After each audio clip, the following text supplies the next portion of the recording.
There are 4 verses in the Bible most people have never stopped to think about. 4 verses. Right before Noah, right before the flood, right before everything gets reset. Most people skim them to get to the ark. But those 4 verses might be the most important thing in the entire flood account, because they explain why it happened. Genesis chapter 6, verses 1 through 4.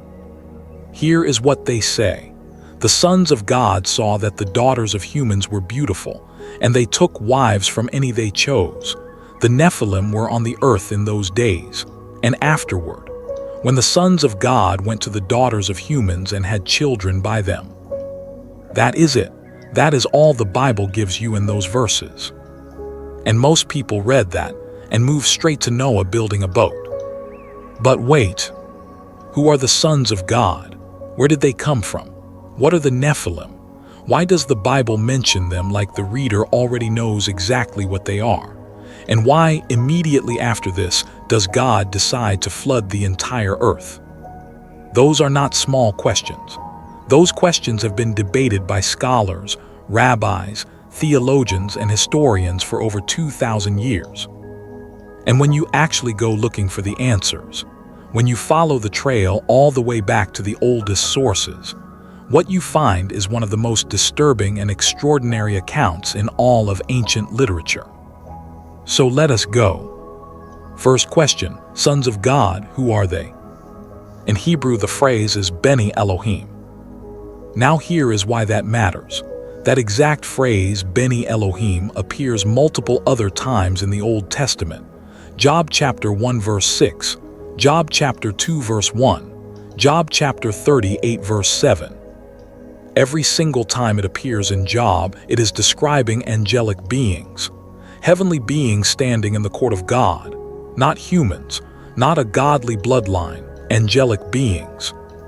That is not a modern interpretation. That is the oldest interpretation there is. The Septuagint, the Greek translation of the Old Testament completed by Jewish scholars around 250 BC, translated the phrase in Genesis 6 as angels of God. 250 years before Christ, the scholars closest to the original text looked at Bene Elohim and wrote angels. The Dead Sea Scrolls, found in 1947 and dated between 250 BC and 68 AD, contain a text called the Genesis Apocryphon. It treats the Genesis 6 account the same way. Heavenly beings, not humans. The ancient Jewish historian Josephus, writing in the 1st century AD, says plainly that angels were corrupted by love of women and produced children by them. So the oldest Jewish interpreters, the oldest Greek translation, the Dead Sea Scrolls, Josephus, all saying the same thing. These were not humans. These were angelic beings who descended into the human world and crossed a line that should never have been crossed. But who exactly were they? What were they called? What was their rank? What were they supposed to be doing? That is where it gets specific, and where most people have never gone. They were called the Watchers. The word appears in your Bible right now. Daniel chapter 4 verse 13. A watcher, a holy one, came down from heaven. The word in Aramaic is Irin. The Greek translation is egregoroi. Both mean the same thing. Those who are awake, those who watch. They were a specific class of angelic beings, assigned to observe the earth and its people, not to rule, not to interfere, to watch. They were ancient, powerful, present at the creation itself. Job chapter 38 verse 7 says the sons of God, the same beings, shouted for joy when the foundations of the earth were laid. These beings existed before humanity, before the world as we know it. And they had an assignment: stay where you are, watch, do not interfere. Now here is where it breaks. The Book of Enoch, a Jewish text quoted directly and by name in the New Testament letter of Jude, records what happened next in extraordinary detail. 200 of the watchers looked down at the human world below them, and they wanted to come down. Their leader was named Semyaza, and Semyaza had a problem with the plan. He said to the others, I am afraid. I am afraid that you will change your minds. And if you back out and I go through with this alone, I will carry the guilt of this entire thing by myself. Read that again.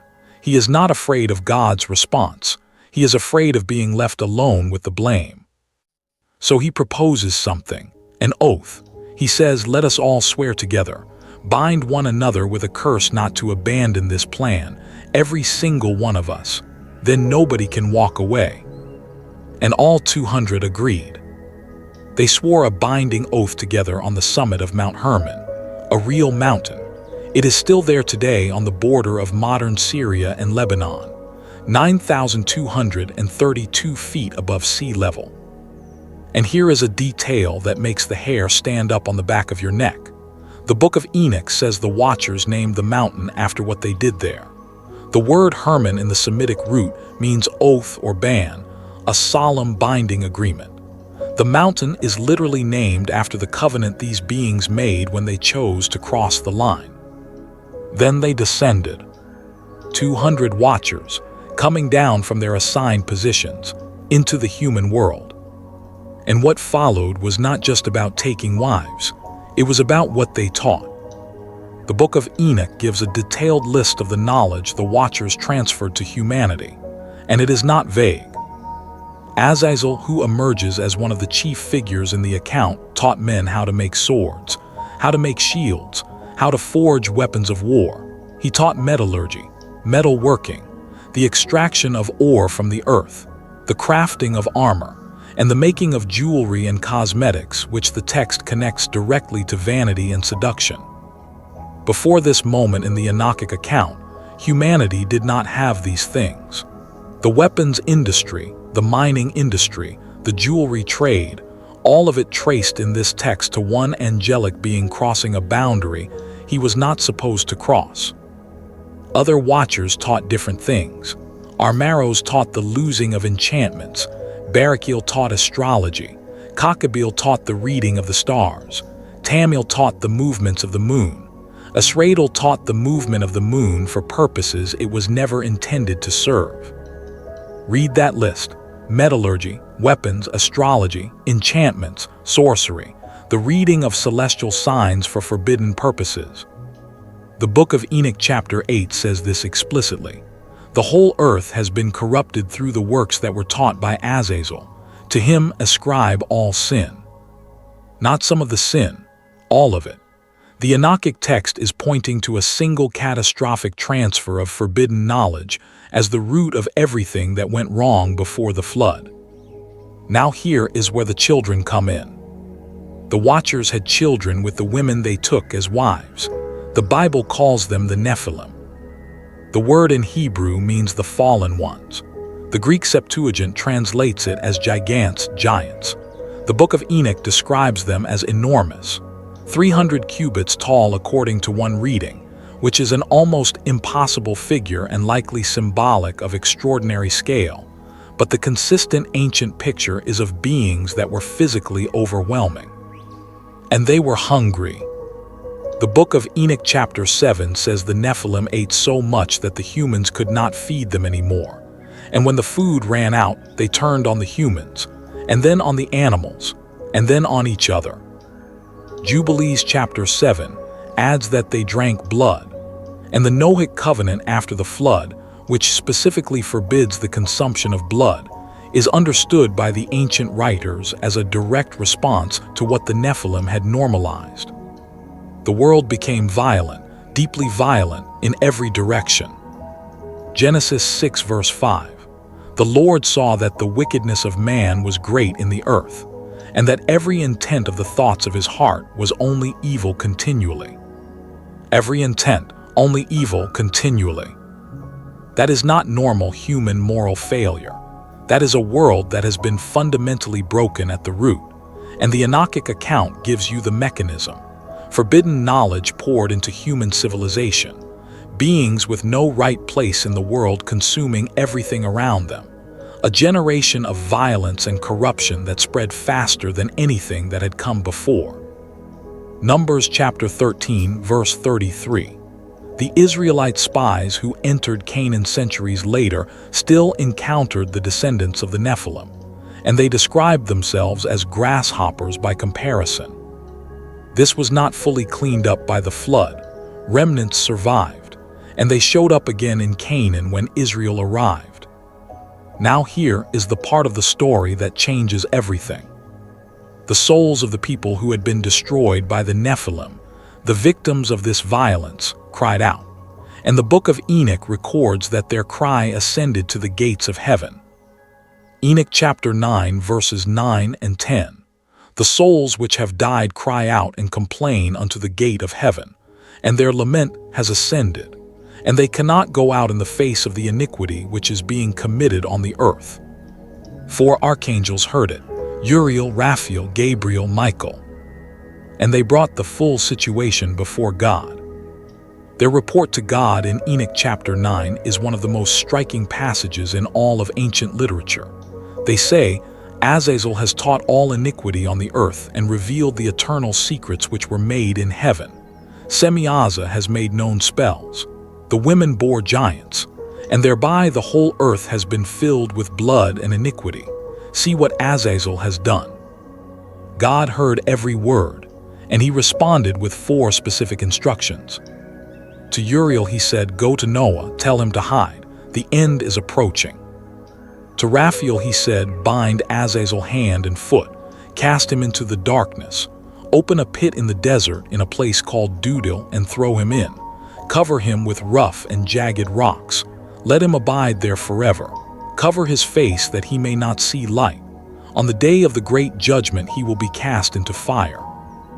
Azazel bound in a pit under jagged rocks in total darkness, right now waiting. To Gabriel he said, Go against the children of the watchers, set them against one another, let them destroy each other in battle. They will not have length of days. And to Michael he said, Go and bind Semiaza and the rest of the 200. When their sons have killed each other, and they have seen the destruction of everything they loved, bind them fast for 70 generations in the valleys of the earth, until the day of their judgment and their consummation. 70 generations, bound in the valleys of the earth. Not destroyed, imprisoned, chained and waiting. Now here is where the New Testament steps in, and this is the part most people have never connected. Peter, 1st century AD, 2 Peter chapter 2 verse 4. God did not spare angels when they sinned, but cast them into Tartarus, and committed them to chains of gloomy darkness to be kept until the judgment. The Greek word Peter uses is Tartaros, Tartarus, not the generic word for hell, Tartarus. In the ancient Greek world, Tartarus was the lowest possible place of imprisonment. The place so deep that Greek mythology said it was as far below Hades as the earth is below heaven, a place of complete and permanent darkness, reserved for the worst violations of the cosmic order. Peter is not borrowing mythology. He is using language his Greek-speaking audience would immediately understand to describe a real place where real beings are really imprisoned right now. And then Jude, verse 6. The angels who did not stay within their own position of authority, but left their proper dwelling, he has kept them in eternal chains under gloomy darkness until the judgment of the great day. Left their proper dwelling, that is the watchers, exactly, beings who had a position, a specific assignment, and abandoned it, who left where they were supposed to be and went somewhere they were never supposed to go. Jude does not explain the story. He just references it, as established background his audience already understands. And then there is one more connection. 1 Peter chapter 3 verses 19 and 20. Jesus, after his death and before his resurrection, went and proclaimed to the spirits in prison, who formerly did not obey, when God's patience waited in the days of Noah. Spirits in prison, in the days of Noah, who did not obey. That is the watchers, chained, still imprisoned, and Christ himself in the period between his death and resurrection went to where they are held and made a proclamation to them. The ancient church fathers understood this as a declaration of his victory over the very beings whose rebellion had corrupted the pre-flood world. Now the Nephilim souls. This is the layer most people have never heard, and it connects directly to something you read in the Gospels constantly. When the Nephilim died in the flood, their bodies were destroyed, but they were half of another kind of being. Their spirits had no realm appointed for them, no place made for them in the created order. They were in between, not fully human, not fully angelic, nowhere to go. The Book of Enoch chapter 15 gives God's declaration about them.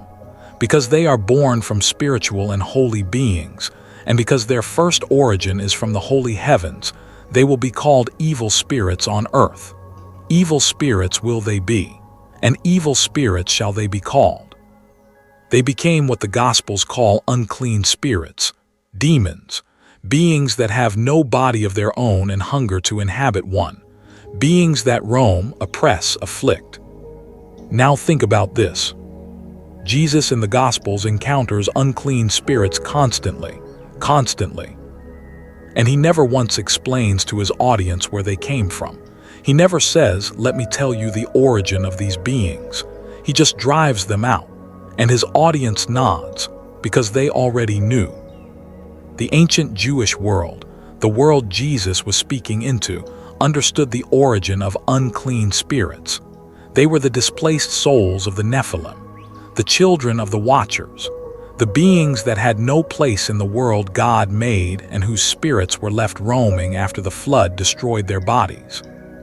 Mark chapter 5, the man in the tombs.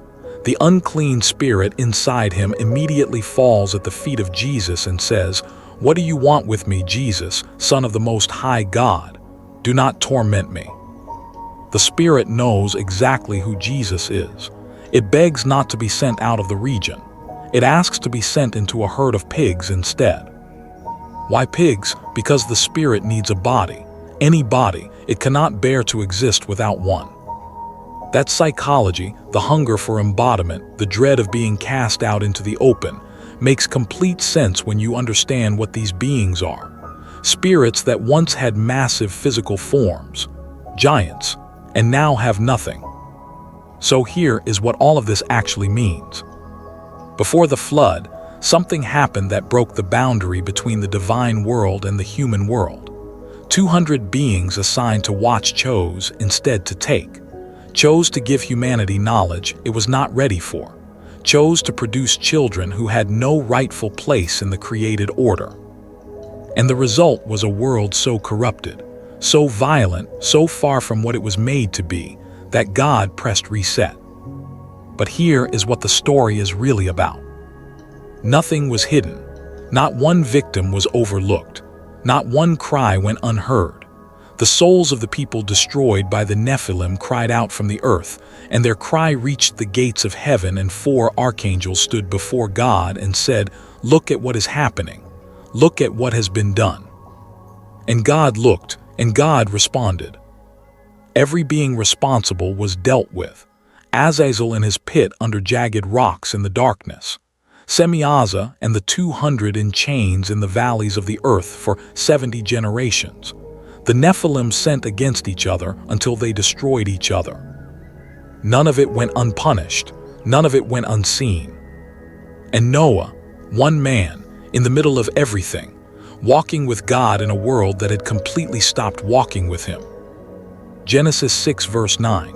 Noah was a righteous man, blameless among the people of his time, and he walked faithfully with God. Not perfect, righteous, walking with God, that was enough. He was warned ahead of the judgment. He was given specific instructions. He was preserved through the most catastrophic divine response in human history, not because he was the strongest, not because he was the most powerful, because he was still walking. That pattern has never changed. The God who heard the cry of every victim destroyed by the Nephilim is the same God who hears every cry today. The God who bound Azazel in chains and sealed him in darkness is the same God who sees every abuse of power, every violation of his created order, every line that gets crossed. Nothing is hidden, nothing is overlooked, no suffering goes unnoticed, no injustice stands permanently. And the God who kept one man through a global judgment, one man who simply would not stop walking with him, is still the God who keeps the ones who walk with him today. Those 4 verses in Genesis 6 are not strange. They are not embarrassing. They are not a mythology problem to be explained away. They are the setup to the most important flood story ever told, and they tell you that the judge of the whole earth does right, always, even when you cannot see it happening. Drop a comment below which part of this changed how you see the flood account. Was it the Watchers, the judgment on Azazel, the unclean spirits in the Gospels? I want to know what hit you. And if you know someone who has questions about Genesis 6, send them this. Let them hear the full account. Subscribe to +1 Faith. Every week we go deeper into what the Bible actually says. Not a summary, not a surface read, all the way in.